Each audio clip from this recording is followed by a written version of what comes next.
When everything feels urgent, nothing actually is. That's the problem. But your body doesn't know that. You wake up, and before your feet hit the floor, your mind is already organizing the day. You're not thinking in sentences, you're thinking in alerts, email, that conversation, that thing you forgot, that thing you might forget, that thing you think could go wrong. Your nervous system does not ease into morning, it launches. Your phone lights up, there's a micro tightening in your chest. Someone's tone shifts slightly, and your brain begins constructing possible explanations that most definitely have something to do with you. A plan changes, and you don't just adapt, you recalibrate three other things just in case. You respond quickly, you fix preemptively, you anticipate what others haven't even noticed yet. You're competent, you're efficient, you're the person who holds the thread when others drop it. And quietly, you're living like the building is always on fire. Here's what makes this complicated. Most days, there is no fire. There's discomfort, there's ambiguity, there's the possibility of disappointment, there's uncertainty, but your body reacts as if survival is at stake. And if you've lived this way long enough, urgency stops feeling like stress. It starts feeling like identity. You tell yourself, this is just who I am. I'm high capacity. I move fast. I care. But what if the speed isn't strength? What if urgency became the way you stay safe in the world? Today, we're not talking about lowering your standards. We're not talking about becoming passive. We're talking about retraining your nervous system so that it no longer treats every ripple like a tidal wave. Welcome to Human Being with Dr. Susan. I'm Susan Hendrick, your host. And today on Human Being, we will explore why your brain acts like everything is an emergency. The penguin theory that transforms self-talk, how over-responsibility quietly breeds resentment, why not everything deserves your attention and reaction, a three-step nervous system reset for high-achieving adults, and the powerful metaphor from Northern exposure, where every alder branch contains a flute, and your job is to find it. You don't need more discipline. You need more safety. Stop driving yourself with pressure and start guiding yourself with breath. Train the penguin. Find the flute. Let's play. The penguin. A brain expert once said something that felt both ridiculous and completely accurate at the same time to me. He said, "Your brain is not a human, it's a penguin." Stay with me for this. A penguin does not respond to logic. It doesn't respond to performance reviews. It doesn't respond to shame. It responds to tone. It responds to repetition. It responds to safety. When you say to yourself, "Why are you like this?" or "Get it together," or "You should be further by now," or "You can't drop this ball," the penguin doesn't hear motivation. It hears threat. And when a nervous system hears threat, it mobilizes. Your shoulders rise. You know that feeling I'm talking about. Your breathing shortens. Your thoughts speed up. You become hyper-focused or completely frozen. You interpret this freeze as laziness. You interpret the frantic productivity as discipline. But both can be protection. There's a story about two people facing the same task. One says to themselves, "You're lazy, start." The other person says to themselves, "Let's try 3 minutes, then we're safe." The second person finishes, not because she is stronger, because her nervous system trusted her voice. Here's the sentence that matters. Your brain works for you only after it trusts you.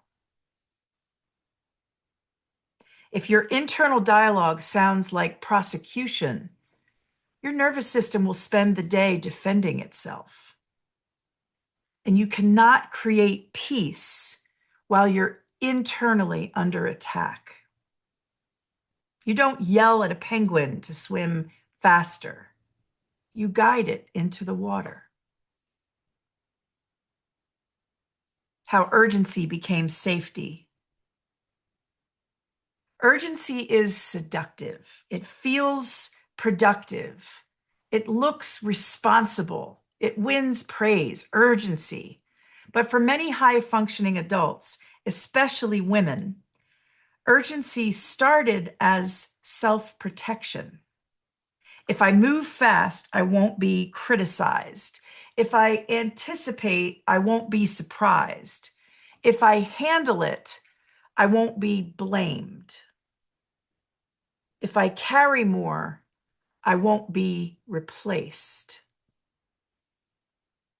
Being dependable becomes the strategy, and it works until it becomes identity. Here's something most high-capacity adults struggle to admit. You didn't overextend yourself because you lacked boundaries. You overextended yourself because being reliable felt safer than being replaceable. Reliability created worth. Security replaced and reduced anxiety. But over time, control becomes exhausting. Overfunctioning creates quiet resentment. And resentment doesn't always look like anger. Sometimes it looks like subtle withdrawal. It looks like being the capable one who secretly feels alone. It looks like snapping more quickly than you want to. And here's the deeper layer. Even in calm moments, your nervous system remains braced.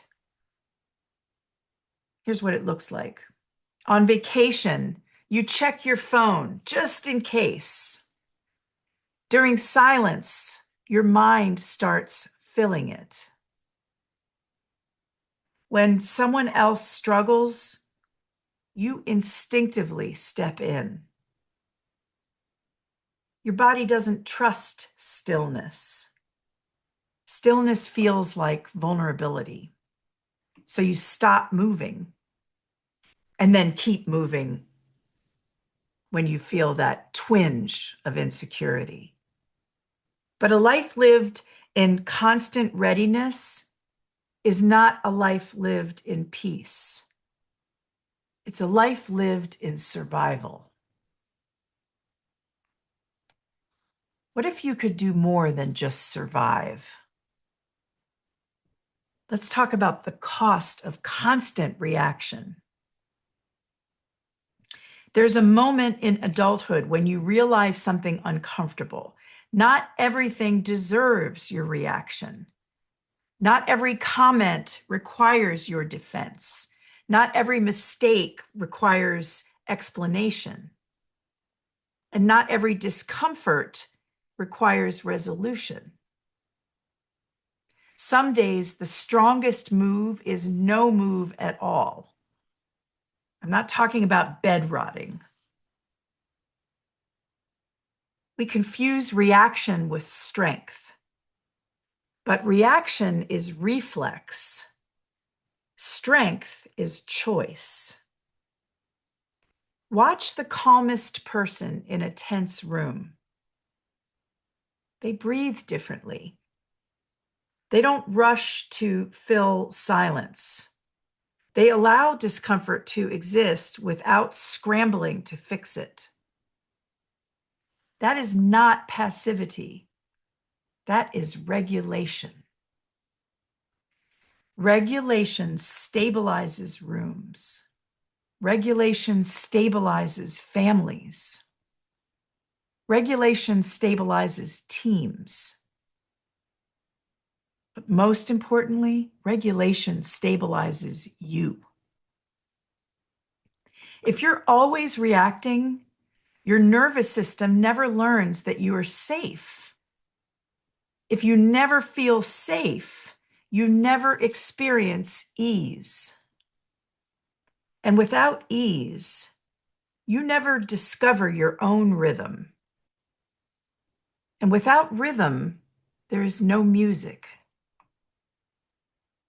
So I want to teach you a 3-step reset, a simple practice I use. It's not a hack. It's not a productivity system. It's a nervous system reset. 3 steps. Step 1, change the tone. When urgency rises, say, "We are safe." 1 step, or "This is not a crisis." Your body responds to tone faster than logic or content. You're not convincing yourself, you are calming yourself. For this nervous system reset, step 1 is change the tone from "I'm not safe" to "I am okay." Step 2, define the smallest next action. Instead of fix everything, choose to open the document, write 1 sentence, or send 1 message. Specific action reduces anxiety. Ambiguity fuels it. Define the smallest next action. Step 3, practice non-interference. One day, allow something to unfold without your immediate correction. Let someone else struggle briefly. Let silence linger. Let a misunderstanding breathe before you correct it. Your nervous system will protest. That protest is withdrawal from urgency addiction. Stay anyway. Capacity grows in the pause. You can reset your nervous system in a moment and create calm. The word calm has become very popular lately. The app is amazing. But calm is one of those misunderstood forms of power. We confuse calm with passivity. We confuse calm with indifference. We confuse calm with being low energy. But calm is not the absence of intensity. It is intensity under control. There's an old phrase Teddy Roosevelt said, "Walk softly and carry a big stick." It's usually interpreted as foreign policy advice, but psychologically, it's a blueprint for calm authority. Walk softly. Carry strength. Move quietly. Know your power. Calm does not mean you are unarmed. Mm-mm. Calm means you're not flailing your weapon around to prove you have one. There is a version of strength that is loud, it escalates quickly, it reacts instantly, it answers immediately, it tries to win every moment. And then there's calm. Calm doesn't rush to fill silence. Calm doesn't scramble to eliminate discomfort. Calm does not mistake speed for competence. I want to tell you a story about my brother, Dave. Dave is not loud. He's not dramatic. He doesn't rush into rooms trying to establish dominance. In fact, if you were scanning a space for the most commanding presence, you might overlook him at first, and that would be a mistake. There was a moment when our family was conducting recent business to protect the interests of a family member, an elder in our family, who was being taken advantage of. And we were gathered with the business owner, and tensions were high. Emotions were layered, opinions were strong, and voices were rising. You could feel the temperature in the room climbing. It wasn't explosive, but it was leaning in that direction. You know that feeling when conversation stops being conversation and starts becoming position. When people talk to win instead of to understand. In that moment, Dave didn't interrupt. He didn't match volume. He didn't say, everyone calm down. He didn't escalate to be heard. He waited. He listened. And when he finally spoke, Dave's voice was steady, not louder, not sharper, just steady. He acknowledged what was being said without endorsing the chaos. He clarified one point and then another. He reframed what sounded like an attack into misunderstanding. He didn't shame anyone. He didn't retreat either. He simply said, Maurice, this has happened week after week without resolution. It's a problem, and we need your help to find the solution. Then he stopped talking, calmly and intentionally allowing his words to resonate. The volume in the room dropped, not because Dave overpowered it. That's the thing about calm. It stabilizes environments without theatrics. He wasn't passive. He wasn't submissive. He was grounded. He walked softly, and everyone in the room could feel the big stick, not as threat, as presence. There's a difference between someone who explodes and someone who anchors. Explosions get attention. Anchors create safety. Research in emotional regulation shows that one regulated nervous system can influence the others in a group. Calm spreads. So does panic. Dave wasn't trying to manage the room. He was managing himself. And because he was steady, the room recalibrated. That's quiet power, and I've seen it again and again with my brother.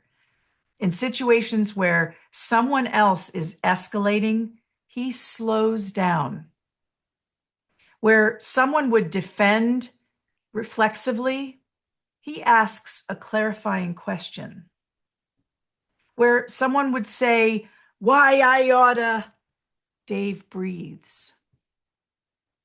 Let's bring in a cultural contrast. If you grew up watching The Honeymooners, you remember Ralph Cramden. And every time he got frustrated, he'd puff up and say, "Why I oughta," and then gesture dramatically. It became his signature line. The tension built, the audience waited. But what made it funny is that he never actually followed through. The outburst was bluster, energy without direction, activation without action. That's what unregulated urgency often looks like. Why I oughta in professional clothing.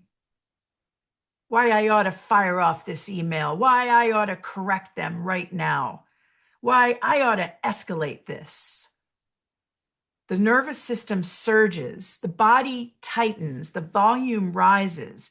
But most of the time, the reaction is more about discharge than decision. Calm interrupts the why I oughta reflex. And neuroscience helps us understand why calm can feel unnatural if you've lived in urgency. Stephen Porges's polyvagal theory explains that the nervous system can scan constantly for cues of safety or threat long before the conscious thought catches up. Your body decides safe or dangerous before your mind narrates what's happening. This means your racing heart is not reflex of weakness. It's a protective reflex. If you grew up in high expectation or unpredictable environments, urgency may have become your shield. Move fast so nothing catches you off guard. Anticipate so you're never blamed. Fix before you're asked. Being dependable becomes the strategy, and it works until urgency becomes identity. Calm interrupts that pattern. Calm says, I do not need to react to prove I care. Calm says, I can evaluate before I escalate. Calm says, strength does not require spectacle. In The Devil Wears Prada, Miranda rarely raises her voice. Her power is not loud, it is assured. She walks softly. She carries the stick. She doesn't wave it around. But here's the important distinction. Calm cannot be faked.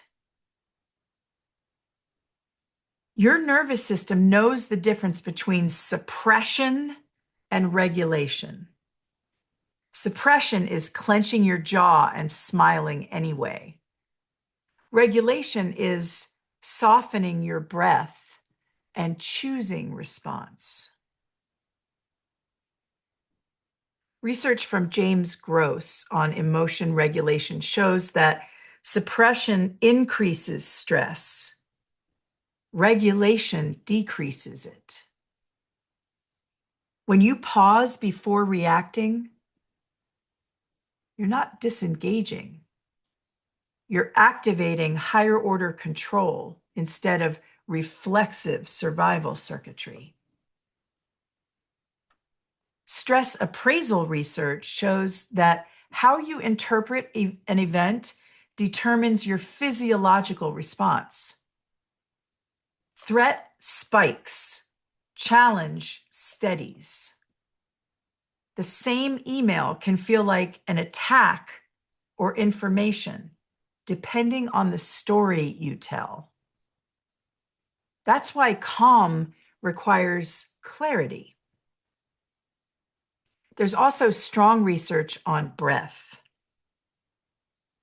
A review in Frontiers in Human Neuroscience found that slow breathing especially longer exhales, activates parasympathetic nervous system through the vagus nerve. Translation, calm is not just mindset, it's biology. Longer exhale equals safer system. Let's try that right now. Nice deep breath in through your nose and let your exhale be a little bit longer than you might normally. Longer exhale equals safer system. You cannot be in full panic while exhaling slowly. Your physiology won't allow it. So when urgency rises, instead of speeding up, walk softly, slow your breath, lower your tone, reduce your movement. Carry the stick internally, your competence, your standards, your clarity, but don't swing it. Calm is strength without noise. It's authority without aggression. It's confidence without urgency. When you hear Mel Robbins talk about let them, that's a form of regulation. Let them allows things to happen around you without requiring your urgent and instant response. Your life depends on this. I know that sounds dramatic, but chronic stress research from Bruce McEwen shows that living in constant activation reshapes the brain and the body over time. Urgency feels productive, but it's metabolically expensive. Calm is sustainable power. And here's the paradox. This gets me really feeling hopeful. Calm does not make you smaller, it makes you steadier. When you enter a tense room regulated, the room adjusts. Research on interpersonal regulation shows one calm nervous system influences all the others around it. Calm spreads. We know panic spreads too. You get to choose which you bring. Walk softly and carry a big stick is not about intimidation. It's about internal security. When you know your capacity, you don't need to advertise it. When you trust your strength, you don't need to perform it. So if you've been living in speed, calm will feel unfamiliar, and unfamiliar can feel unsafe. Stay anyway. The first time you do not overreact and nothing collapses, your system rewires. The first time you delay response and still maintain authority, something shifts. The first time you allow silence and discover it doesn't threaten you, your nervous system learns a new baseline. Calm is learned safety. Calm is delayed reaction. Calm is chosen tone. Calm is breath before words. Calm is knowing you could escalate, but choosing not to. Walk softly, carry your strength, lead without noise. Not everything deserves your energy. Not every stimulus requires a surge. Not every ripple is a wave. Calm is not weakness. It is power that does not need urgency and fanfare to feel alive. And when you're calm, you do not disappear. You become unmistakable. I'm going to tell you a story about the flute. There's a scene in an 80s television show called Northern Exposure. You might remember it. Quirky show. I loved it. And the Native American elder who is in his studio carving a flute. During this scene, the young filmmaker comes in and he sets up his camera equipment, and he's going to do a documentary about this Native American elder who is carving flutes. And so he's got his camera trained on the chair where the elder is sitting, and he's holding a piece of wood and he's carving it. And the Native American elder, Ira, I think his name was, says, each branch contains a flute. My job is to find it. An alder branch looks ordinary. It's crooked, it's uneven, it's imperfect, but inside it is an instrument, not added, revealed. The flute doesn't appear because someone demands it. It appears because someone shapes it carefully, patiently. They carve away what blocks airflow. They hollow space, and they create structure. Then they offer breath, and sound emerges from that gnarly, twisted piece of wood. And here's the question that changes everything. What if your anxiety is not brokenness, but intensity that's never been shaped? What if your sensitivity isn't weakness, but depth that has never been tuned? What if your urgency is not ambition, but a nervous system that's never been reassured? Every alder branch contains a flute, including you. But you cannot hear a flute in a hurricane. If your inner voice is harsh, there is no music. If your days are constant reaction, there is no breath. Breath makes music possible. Safety makes breath possible. You don't scream at a branch to produce sound. You shape it. You remove what is unnecessary. You create space. You steady with your hands. And when shaping replaces shaming, when tone replaces tension, when clarity replaces chaos, music emerges. Not because you forced it, because you allowed it. Maybe you don't need to become more disciplined. Maybe you need to become more regulated. Maybe you don't need to be straighter as a piece of wood. Maybe you need to be safer to be who you really are. Stop chasing butterflies. Build the garden. The butterflies come. Stop driving yourself with pressure. Guide yourself with steady breath. Train the penguin. Find the flute, and then let it play.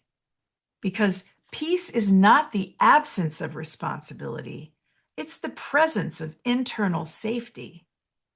And that internal safety is what it means to become fully human. You're not lazy. You're not broken. Your nervous system just doesn't feel safe.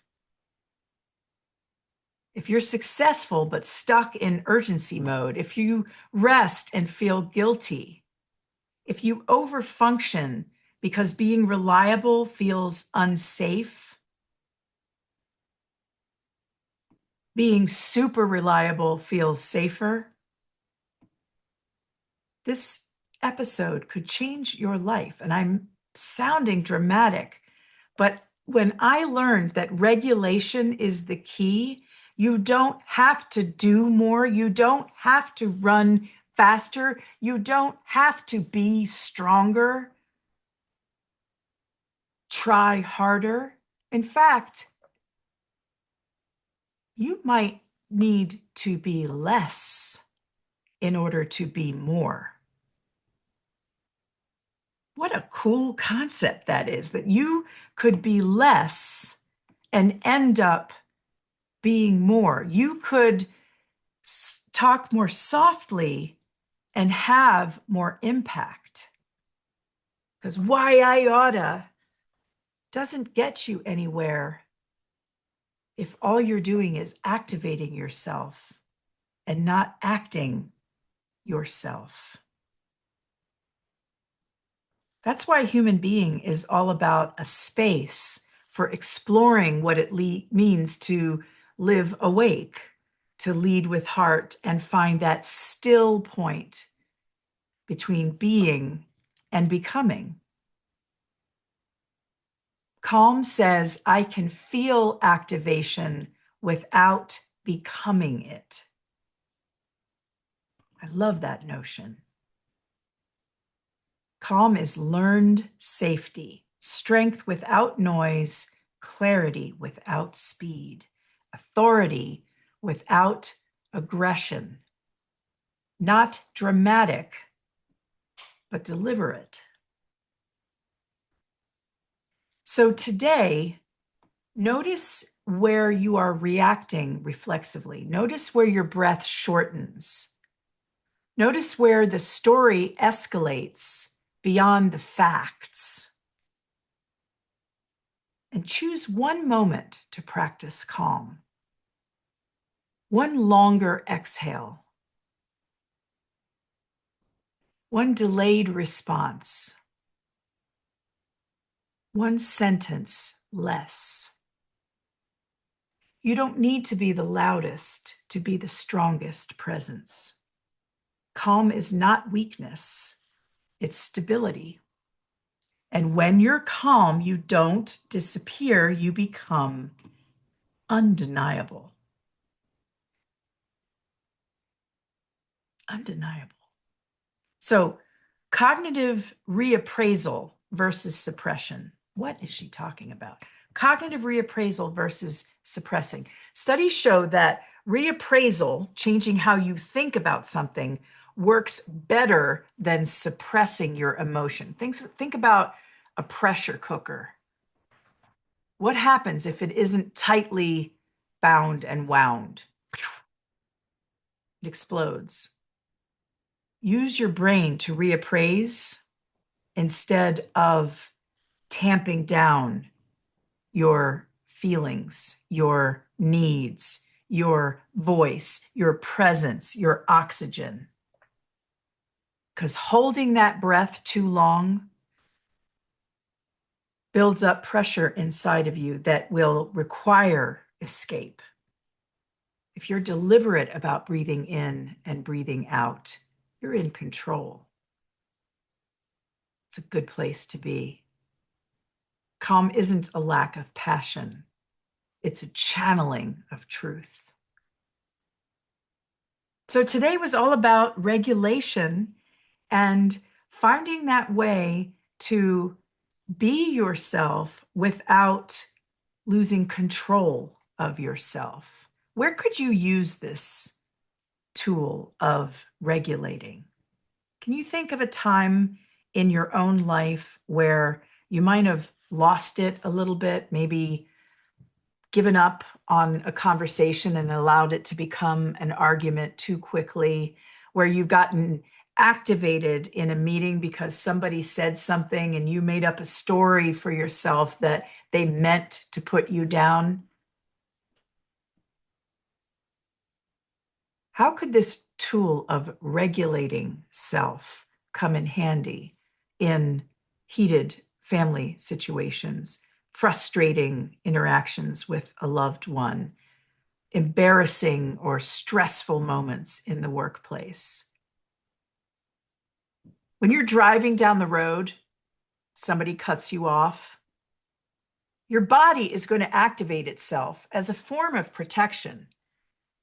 That's a good thing, but your brain does the arbitrating between a real threat and this person who just cut me off. And if I really invest in teaching that jerk a lesson instead of calming myself, I'm pouring water into a cup with a hole in it, because that person's day doesn't depend on whether your kindness, your forgiveness, or your road rage comes at them unless you lose your control. That song in Frozen, I know, I'm sorry, I'm triggering it. We just finally got it out of our heads. But let it go. There's something to that. Letting go of rage, letting go of proof, letting go of indignance. That doesn't mean you aren't standing up for yourself. It means you are standing as yourself instead of letting someone else's narrative take over your calm. Don't let circumstances or others rob you of your inner peace. That belongs to you, and you choose whether to give it away or not. It's fascinating to me to think about the penguin that doesn't respond to logic or performance reviews or shaming, responding to tone and repetition and safety. Our brains are just looking for safety, to be calm. And if you can create that for yourself, you'll be far less vulnerable to the whims and the variations of the world outside. Calm comes from within. And co-regulation, or that ability to be, your energy impacting others around you, it's a gift. It's a gift to the world if you can help others find their regulation, their calm inner state. So I'm going to ask you again a question about your senses. I want to know what among your senses helps you to regulate. Is there a particular scent, like orange blossom or cedar wood or chocolate chip cookies or lavender, that helps you calm? It's funny, lavender is sold, revered, and cultivated specifically to help people calm and sleep and rest. It doesn't work for me. I am not a lavender person. Lavender smells nice, but it does not calm me. So whenever I go somewhere and someone says, "Oh, try this lavender to help you calm or feel restful," I'm actually looking for the scent of citrus. Believe it or not, I know citrus is designed to energize. To me, it's calming. You need to know what calms you. So when it comes to your senses, starting with olfactory, what scent helps you calm down? Maybe it's the scent of rose. Maybe it's the scent of baking bread. Fill your world with those things that help you regulate. So we started with scent. What about touch?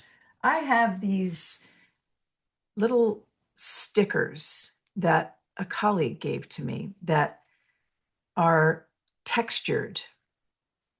One of them says, "It's okay," and the other says, "Calm."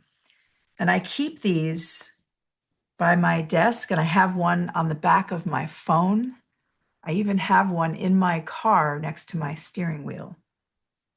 And these sensory stickers can be used to help calm yourself, help regulate.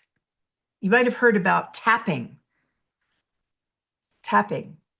Dr. Wayne Dyer talked a lot about tapping as a way of helping to regulate your nervous system.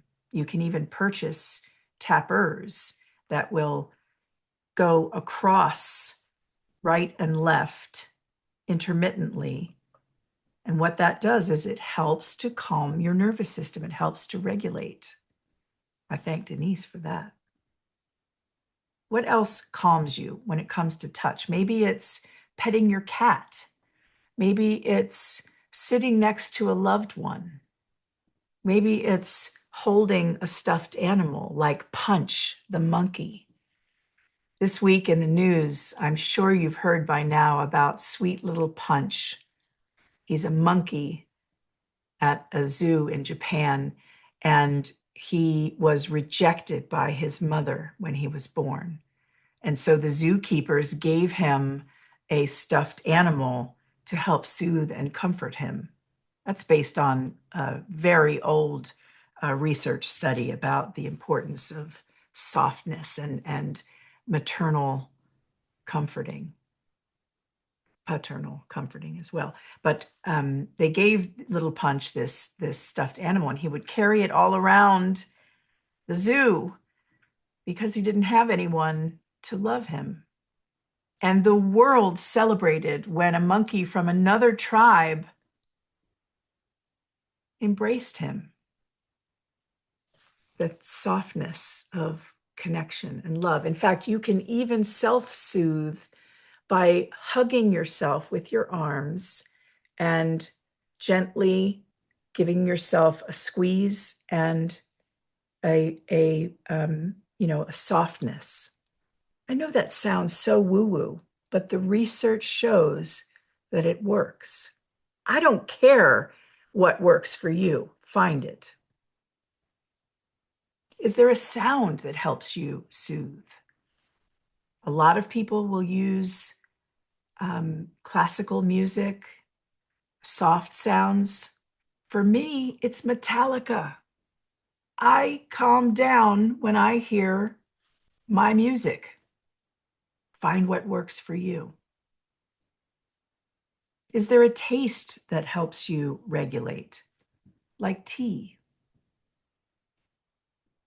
And it doesn't have to be sleepy time tea, chamomile. It can be whatever brings you a sense of calm. Are there sights that bring you calm? I have as a background I have a large monitor on my computer, and I have as a background a very cool blue water, just a photo of cool blue water with a few rocks in it. That helps to calm me. Not freeze, but calm. So today is all about regulation and calm. Finding that inner center that allows you to have the storms around you be protected by the safety within you.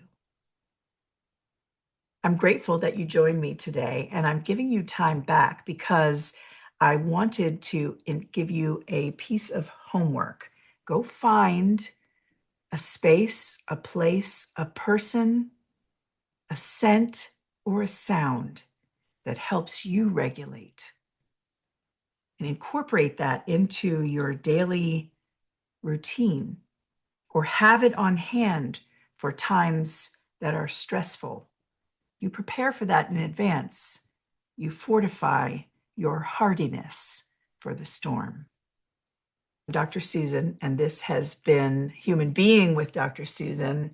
I'm grateful that you joined me today for this episode, and I hope you'll join me next week at this same time, Saturdays at 10 a.m. Eastern, 9 a.m. Central, right here on Sandcastle Radio, America's hottest online variety and music station. May you regulate the world around you to keep the calm within you.